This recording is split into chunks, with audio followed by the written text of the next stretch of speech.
राधे राधे दोस्तों। आज की हमारी कहानी है 99 का फेर। पति के पैर दबाती सेठानी ने अपनी रामायण छेड़ दी। कहने लगी, देखो आपकी सूरत कैसी बिगड़ी है। अभी तो आपकी उम्र ही क्या है, 40 के अंदर हो, पर 60 वर्षों के जैसे नजर आते हो। रात को अच्छी तरह नींद भी नहीं आती, खाया पिया भी कुछ अंग नहीं लगता। हजारों रुपयों की माया है, बढ़िया व्यापार चलता है, 2 अच्छे खासे नौजवान बेटे हैं, खूबसूरत बहुएं हैं, उम्र होने पर घर का सभी काम संभाल लेंगी। फिर भी तुम रात दिन बेचैन रहते हो, क्यों उदास रहते हो? ये माया क्या अगले जन्म में काम आएगी? नींद में सोते हुए भी धन धन बड़बड़ाते हो। सुख की जगह आफत पैदा हो तो इस माया के आग लगाना बेहतर है। आपका चेहरा देख देख कर तो मेरे प्राण सूखते हैं। और पड़ोस के इस पिंजारे को देखो, दांत से रुई धुनता है और बैठे बैठे रागे निकालता है। घोड़े जैसा रिष्ट पुष्ट 70 के करीब पहुंचा है, पर 30 बरस के जवान का सा नजर आता है। सिर पर सफेदी का नाम नहीं, रोज मजूरी करता है और सुख की नींद सोता है और सुख की नींद उठता है। मियाँ बीवी दोनों ही मस्त हैं। अपने लाखों की संपत्ति है, पर मुझे तो वो अपने से ज्यादा सुखी लगता है। सेठ किसी हिसाब में उलझा हुआ था। सेठानी की आधी बकवास सुनी और आधी सुनी ही नहीं, पर पिंजारे के सुख की बात सुनकर उसने कहा, अभी वो 99 के फेर में नहीं पड़ा। 99 का फेर बुरा होता है। इसकी छूत लगते ही पिंजारा सब रागे निकालना भूल जाएगा। तू कहे तो 99 के इस फेर की परख कर लूं। अपने घर में 99 रुपए की हानि तो होगी, पर तुझे भी मेरी बेचैनी का कारण मालूम हो जाएगा। रोजमर्रा की ये आफत तो मिटेगी। तुम्हारे हाथों से ही एक नौली, 1 रुपए रखने की थैली में 99 रुपए डालकर पिंजारे के आंगन में फेंक दो। कुछ दिनों में ही तुझे उसकी मस्ती का पता चल जाएगा। सेठानी ने टोकते हुए कहा, सारे ही आदमी कौन से तुम्हारी तरह उल्टे स्वभाव के होते हैं। ये रुपए मिलते ही उसे और अधिक खुशी होगी। अभी तो घड़ी दिन चढ़ने पर वह काम पर लगता है और दिन अस्त होते ही काम छोड़ देता है। ये रुपए मिलने पर तो वो और अधिक आराम करेगा। कल भूख लगेगी या नहीं, इसका तो उसे कुछ ध्यान ही नहीं।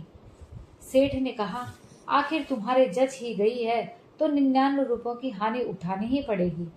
सेठानी बोली, इसमें कुछ भी हानि नहीं होगी।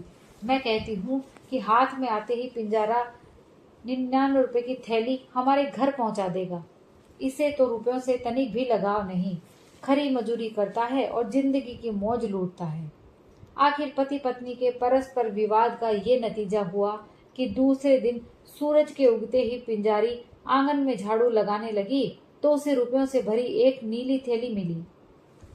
वो इधर उधर ऊपर देखकर पिंजारे के पास गई, उसे जगाकर कहने लगी, मुझे तो ये रुपयों की थैली इस सेठ की जान पड़ती है। जाकर दे दूं तो अपनी साख बनी रहेगी। इतने वर्षों तक हमने कभी उलाहने जैसा काम नहीं किया। बेकार चोरी का इल्जाम लगेगा। वर्षों की साख पल भर में उड़ जाएगी। सेठ पूरा उधम मचाएगा। चुपचाप बैठे रहें जैसे ये भी नहीं है। पिंजारे ने कान लगाकर आश्चर्य से पूरी बात सुनी। ये तो बढ़िया संयोग घटित हुआ। मिली हुई चीज के लिए चोरी का इल्जाम कैसे लगाया जा सकता है? पिंजारे ने सोच विचार कर कहा, पहले गिन तो सही कि थैली में कितने रुपए हैं। गिनकर सौंपना ठीक रहेगा। दोनों ने मिलकर रुपए गिने। 99 की गिनती बैठी। पिंजारे ने कहा, शायद गिनने में भूल हो गई हो। रुपए तो पूरे 100 होने चाहिए। वापस गिन। 3-4 बार रुपए गिने, पर वे थे उतने ही रहे। आंगन में चारों तरफ इधर उधर देखा, पर 1 रुपया नहीं मिला तो नहीं मिला। पिंजारा थैली में रुपए डालते हुए कहने लगा, शाम तक इंतजार करने। हम कोई चोरी करने तो गए नहीं थे।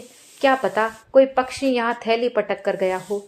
सेठ जी के रुपए हुए तो वे हरगिज गफलत करने वाले नहीं, अभी आधमकेंगे। ये बात पिंजारी को जची।